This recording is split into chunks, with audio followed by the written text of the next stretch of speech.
নমস্কার, আমি অভিজিৎ, সাথে রয়েছি এবি নিউজে। আজকের বিশেষ কিছু তথ্য আপনাদের সম্মুখে আমি তুলে ধরার চেষ্টা করব।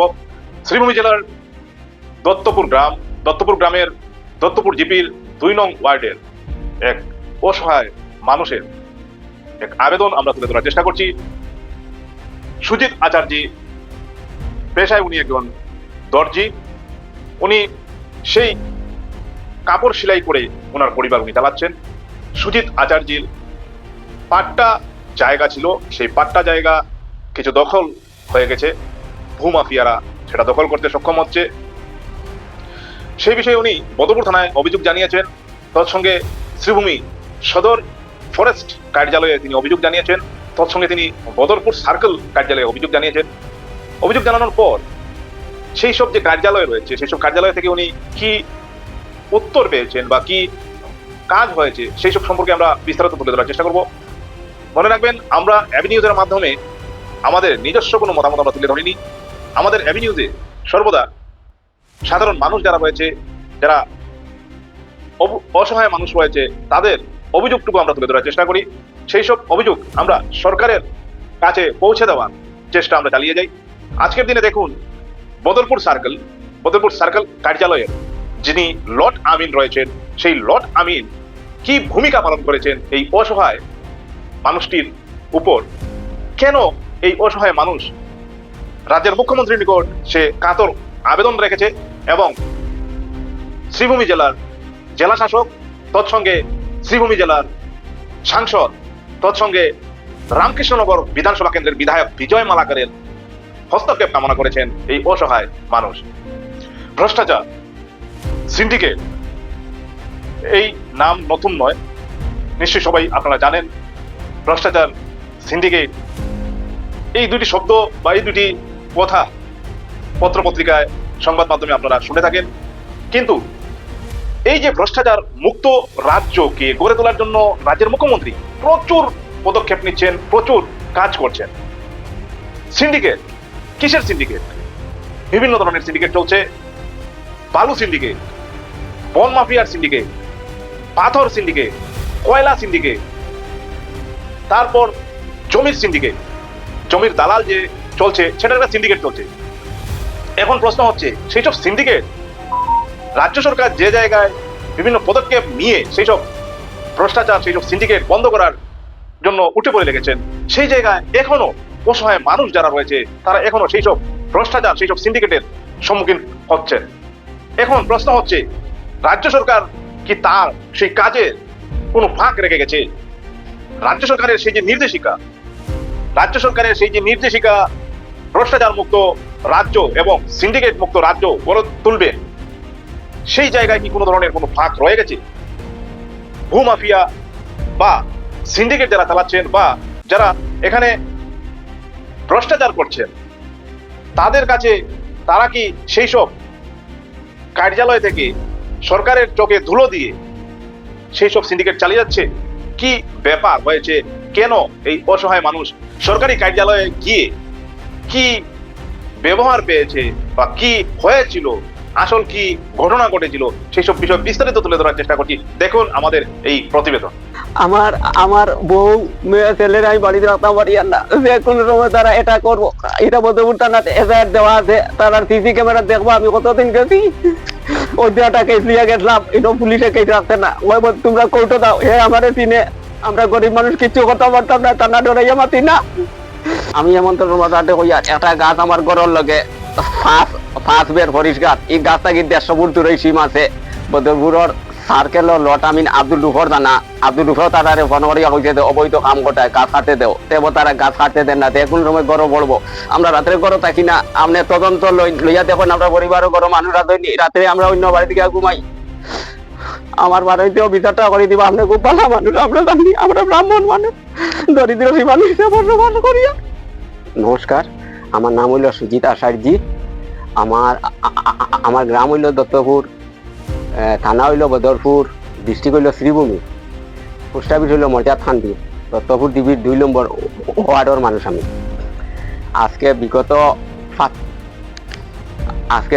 5 বছর থাকিয়া আমার বাড়ির দক্ষিণ সাইড থাকিয়া শান্ত নমশূদ্র, তারার ভাই সাধন নমশূদ্র, তারার ভাই প্রশান্ত নমশূদ্র জোর জবস্তি ভাবে আমার বাড়ির দক্ষিণ সাইড থেকে মাটি কাটিয়া নিতে আছে দীর্ঘ 5 বছর থেকে 40 ফুট গভীর করিয়া তারা মাটি নিছই নেওয়ার সত্ত্বে আমার তারা মাটি নিছই আমার একমাত্র কম দূরির কারণে। আজ তাকিয়া 15 দিন আগে শ্রীভূমি সদর ফরেস্ট ডিপার্টমেন্টে গিয়ে আমি কমপ্লেন করলাম যে আমার এখান থেকে অবৈধভাবে মাটি কাটিয়া নেয়। আমি একটা পিটিশন লেখিয়া লিয়ে গেছিলাম, বলে স্যার ওটা দেখুন। তাই আমার উঠিয়া কইলা তোমার দেখাও, তোমার আধার কার্ড দেখাও, তোমার প্যান কার্ড দেখাও। আর হেসে আমি বললাম স্যার আমি তো আধার কার্ড প্যান কার্ড আনছি না। হেসে বললাম স্যার আপনাকে এটা কমপ্লেন লিখতে না নি আমার যেন শত শত গাছ কাটিয়া নেয়। তাই তখন কইছেন সরকারের নতুন আইন বানাইছেন যে 63টা গাছ পর্যন্ত কাটিয়া একজনে নিতে পারে। আমি জিগাইলাম স্যার আপনার বাড়িতে যদি আমি 63টা গাছ কাটিয়ে আনিতে আপনি মানবানি? তাই বলতে নয় মানবো। ও আমি আর ইন কোনো সারা না পাইয়া আমি আই গেছি। আমার এইসব পিটিশন আছে, তারা আইয়া দরজা শহরে গাড়ি ধরছে, ধরিয়া আমার কোনো লাভ হইছে না।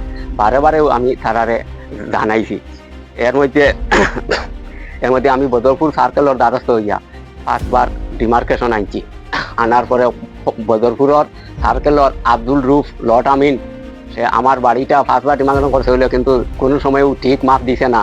আমি বদরপুরের মানে প্রশাসন লইয়াও ডিমার্কেশন করছি 2-3 বার। কিটা করে 10:30টায় টাইম দিয়া 2টা পরে আইয়া আমারে ও মর্দা হে আমারে বিচারক তোমার ওটা বিচারে শেষ করো। আমি বললাম বিচারে শেষ করার লাগি আমি কিটা আইনছি নি বদরপুর থাকি সার্কেল থাকি মানুষ। ও হেসে হে কিটা করলো আধা মাফিয়া গেল গিয়া হে কইলো 15 দিন কর্ম হইয়া আরো 15-20 দিন আটার পরে ও আরেকদিন আইলো আইয়া ও ওতা করিয়া যায় গিয়া। হেসে আমি সিও স্যারের টাইম গেছি যে সিও স্যারে গিয়া কইছি স্যার ওলা ব্যাপার। সিও স্যারে তারে আনিয়া পানিশমেন্ট দিছে। দেওয়ার পরে হে কইছে আমি করিয়া দিব। সিও স্যারে আমার সব লাইন সুন্দর করে কইছেন তারে ডিমার্কেশন করে দিও। আর ডিমার্কেশনের আগের দিন সিও স্যার গৌহাটি প্রমোশন ইয়া গেছেন গিয়া তাহির আলম আসলাম। তাই খুব ভালো মানুষ, তাইনও বই চেষ্টা করলা ডিমার্কেশন লাগি, তাই ডিমার্কেশন করাইতে পারছই না। এরপরে হইল গিয়া মর্দাখান্দির প্রেসিডেন্টর জামাই বাচ্চু দাস আমার এই দক্ষিণের মাটি কাটার এইসব করাইয়া লোয়ার ওলা সার্কেলের লগে মিলিয়া সার্কেলর বড়বাবু সরজিৎ দাস, সার্কেলর লট আমিন আব্দুল রুফ, তারা এইসব খাম মিডিয়া কটা সার্কেল মিলিয়ে 15 বছর থাকিয়া 5 বছর থাকিও 15 বছর আগে তাই গাছ বাস আমার মাটি কাটার এই সার্কেল তারা লগে লইয়া এমনকি তারা বাড়ি মাপাত আইয়া তারা কম্পাস আনে না আমার বাড়ির মাঝে দিয়ে মাপে আমারে দিয়া প্লাস্টিক কিনায় বাজার থেকে 350 টাকার প্লাস্টিক কিনাইয়া তারা এইসব আমার লোকে করছে। আমার রেশন কার্ড বন্ধ হতে এখন তো পুরো সার্কেলর আব্দুল রুফরে আমি টাকা দিছি আর 15,000 রেশন কার্ড বন্ধ দিয়া দিছি আর টোটাল নিয়ে আছে 1,20,000 টাকা। আব্দুল রুফ বদরপুর সার্কেলের আব্দুল রুফ আমিনে নিছে।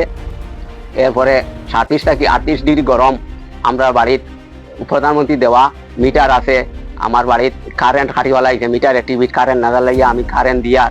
এরপরে মর্দাকান্দি প্রেসিডেন্টর জামাই বাচ্চু দাসে আইয়া কারেন্ট খাটি দিছে। এখন তার কথা যদি মানি না, তার কথা হইল কি আমার যে আমার ল্যান্ড নাই হে আমার মাটি কাটি নিছে তারও দিয়ে টিয়ার জায়গা দিলাই কারেন্ট থাকবো। ইনো আরো বিচারি মানুষ 50 জন আসলা সারার সামনে উবাইয়া আমি কইছি না আমি জায়গা দিয়া কারেন্ট আসা না, হে উবাইয়া কারেন্ট কাটি লিছে। হে কারেন্ট কাটিয়া কইছে যে আসামর চিফ মিনিস্টার আইলেও কারেন্ট দিতে পারতা না। এসে আমি কিতা কমু রাইতে অত গরম দিন কাটিছে এটা মাতিয়া লাভ নাই। আমরা গাড়ি করিয়া রাজু পালর গেছি সিগড়ি গিয়া কইছি স্যার ওলা রাত্রে রাজু পালা বলছেন বাঁচি বটানো যাও গিয়া ও সিগড়ি মানে প্রেসিডেন্ট বিজেপি আমরা গেছি বাচ্চু বটন পরদিন সকালে গাড়ি করিয়া গিয়া কইছি স্যার ওলা আপনার মর্দাকান্দির প্রেসিডেন্টর জামাই বাচ্চু দাসে আমার কারেন্ট কাটি লিছে, আমার ল্যান্ডে দি কারেন্ট আইছে আপনি তোলা কইয়া দিন। ওখান কিতা করতাম তাই ইলেকট্রিক অফিসও ফোন না করিয়া বাচ্চু দাসে মর্দাকান্দি প্রেসিডেন্টর জামাই বাচ্চু দাসে ফোন করে বলছেন দত্তগুলোর সুজিত আশাইতি কারেন্ট তুমি কাটি লাইনি। তখন মর্দাকান্দি প্রেসিডেন্টর জামাই বাচ্চু দাসে কইছে যে দাদা এটা আপনি মাতিবা না।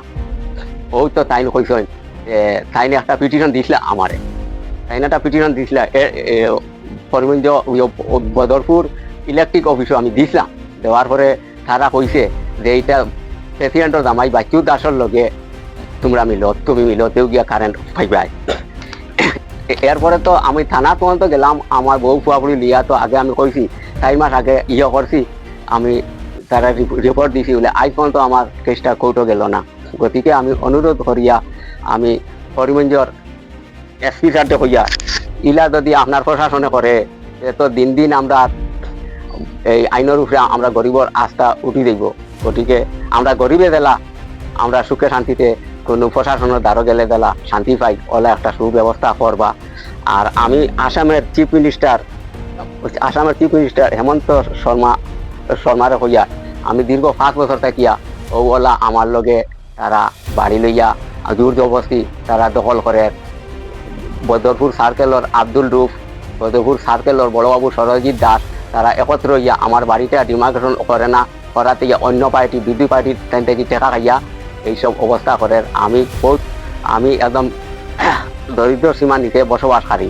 গতিকে আমি কই আমার চাউলের কার্ড বন্ধ দিয়াও, আমার রেশন কার্ড বন্ধ দিয়া আব্দুল রুফ বদরপুর সার্কেলর আব্দুল রুফে টেকা নিছে। এমনকি বাড়ি বন্ধ দিয়াও দিছি, ইতারও প্রমাণপত্র সব আছে। আমার নামে বাড়ি নামদারি 15,000 দিছি আব্দুল রুফরে, আর সর্বমোট 1,20,000 আমিনে নিয়ে আছে। এরপরে হেমন্ত স্যারটে হইয়া আমার বাড়ির মাঝে দি মাফে আমারে দিয়া প্লাস্টিক কিনায়। গতিকে হেমন্ত স্যার খুব ভালো মানুষ আমি জানি। দরপুর সার্কেলর আমিন লট আমিন আব্দুল রুফ আমার 3 নম্বর ডিমার্কেশনের সময় তাই কইছেন আমার যে দেখি তোমার অরিজিনাল দলিল বার করো। আমি তখন অরিজিনাল দলিল বার করছি, বার করার পরে কইছেন এটা অত পুরানা দলিল দিয়া ডিমার্কেশন হয় না হইয়া আমার দলিলর দাগ নম্বর তাই ফিরি লিখছেন। ওই যে জায়গাটা তাই ফিরি লিখছেন আমি পরে সাদা কাগজ লাগাইয়া আর মানে লাগাইয়া গম লাগাইয়া রাখছি ও জায়গাটা। আমার এই দলিল সিরার পিছনে কি রহস্য আছে এত মনে হয় অপোজিট পার্টি টাকা পয়সা বেশ করে লিখবেন। গতিকে তো আমার ডিমার্কেশনটা অন না। আর এটা বালা করি তদন্ত করলে 1 কিয়ার তারা ডিমার্কেশন আনি আমি 1 কিয়ার জায়গা কম পাই আর কুটিও মারে না। খালি কয় গ্রামের মানুষ দিয়ে তুমি কুটি মারা, গ্রামের মানুষ দিয়ে যদি কুটি মারা এটা সার্কেলের দরকার কিটা? আমার সরকারে লক্ষ লক্ষ টাকা মাসও দেয়, এই টাকাটা কিতা লাগে আমার হেমন্ত স্যারের দিতিরা। আর হেমন্ত স্যারের উপরেও তো বদনাম আর তাই অত টাকা দিয়া তার জনসাধারণ ভুক্তভোগী। গতিকে এই আমিনের উপরে আরো বহুত মানুষের কমপ্লেইন আছে, ওই আস্তে আস্তে সারা বার হইব।